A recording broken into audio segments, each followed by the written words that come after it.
This footrest for a BMW is made out of brushed metal with rubber inserts for a good grip and plastic construction. And it also comes with double-sided sticky back tape, so you can just peel off the back and then press it right on your floorboard, and then you're done.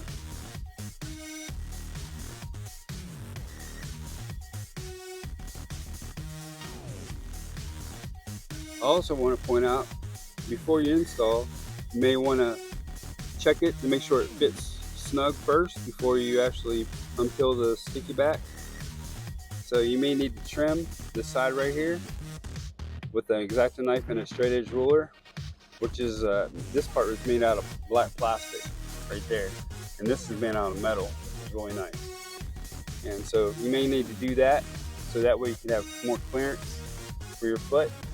So when you move your foot back and forth, and then this goes up and down, you don't want that to be in the way. So you have enough foot clearance. You might not have to do that with every BMW, but I did on mine.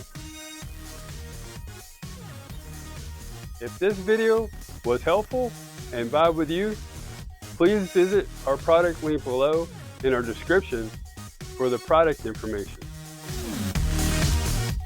Also, comment, like, follow, and subscribe for more product videos that we'll be sharing.